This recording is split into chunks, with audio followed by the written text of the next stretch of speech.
Thank you very much. Kaufman is Alive. I look at comic books new and old. Today I'm looking at a new comic book, the newest issue of Ultimate Spider-Man, number 16. Kind of hard to believe we're already here at issue 16 already on this series. We got Jonathan Hickman doing the writing here. Marco Chechetto is the artist.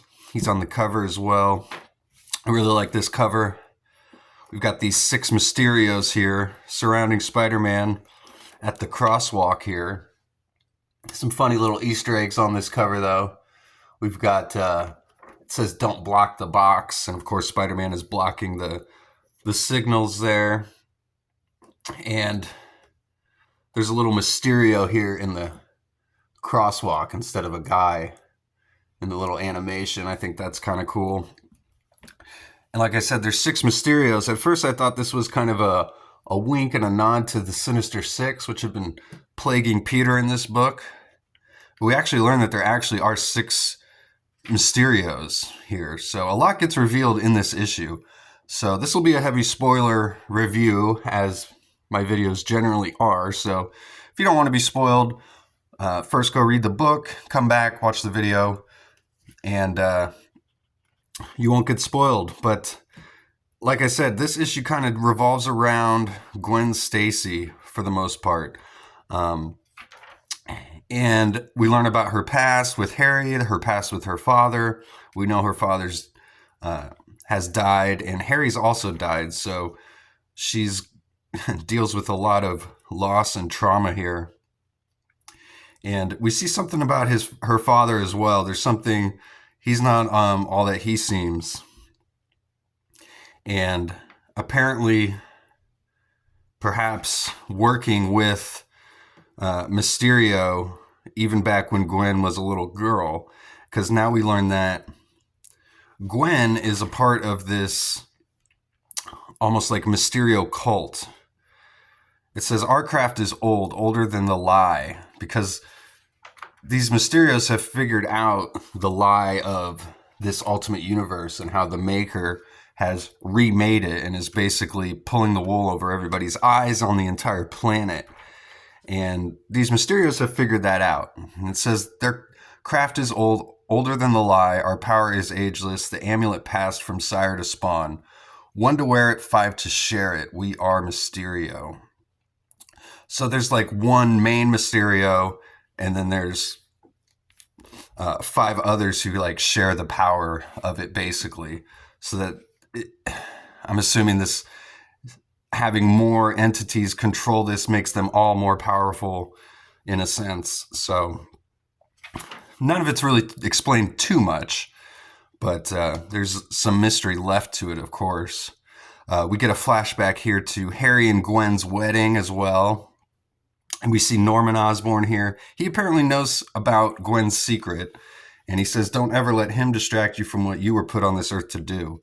And she's kind of speechless because she wouldn't think anyone would ever know about her secret, but she says, I can make that promise. And we see a little Mysterio here in the background as well, showing that they're always kind of watching her. I will say, at this point in this, I was like getting flashbacks to Mary Jane Venom. So now we got Gwen Stacy Mysterio. I mean, what's next? Aunt May Vulture? I just think it's funny that feels like kind of like shuffling chairs, you know, on the Titanic deck as it's going down. Is what this kind of feels like. We'll just kind of shuffle some characters around. We'll make Mary Jane Venom. We'll make Gwen Stacy Mysterio. Just, I don't know. I wouldn't say that this is done in kind of the hokey way that the Mary Jane reveal was done. This is a little weirder, I would say, just and a little bit more thought put into it. It feels kind of like Riverdale, if you've seen this show, which is like kind of a grown-up horror version of the Archie comics, using some of the same characters where they're kind of older, dealing with kind of supernatural situations. That's what this feels like, this Spider-Man comic, where we've got these older characters, Peter, Mary Jane, Gwen, Harry, they kind of remind me of the Archie characters. But they're, except in this universe, obviously, they're all grown up, but they each kind of have their own little secrets going on here. So basically, they're all superpowered, just waiting for Mary Jane to become Venom here. We already saw their son Richard has become the Black Spider-Man, so I mean, it's certainly possible that that could happen. But love the way Marco Chechetto draws Mary Jane, though. I just got to point that out. And I love the older, hunky Peter with the beard as well. So they've learned about how the Makers restructured this entire world, how he's pulling the wool over the planet's eyes. And Quentin, I guess he's like the oldest Mysterio, he wants to release all this information. He says, wipe the fog from the eyes of the world. But Gwen, she's got a better idea. She says that they need a better delivery system, and she's going to think of something. So I have to assume it's got to involve Peter, right? Or maybe the Ultimates. But we get back to Harry here and Gwen.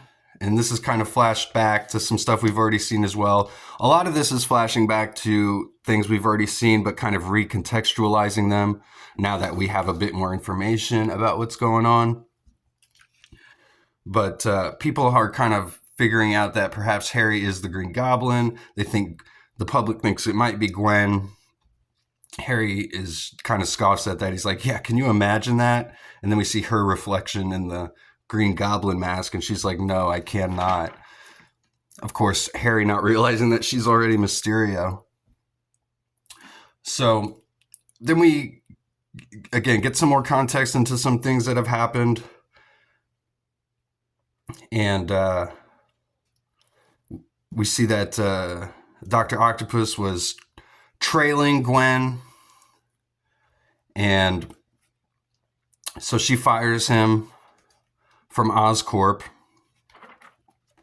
because he's getting a little bit too close. We flash back to the Kraven's Hunt as well. And then we see, this is kind of the bigger reveal of this whole issue.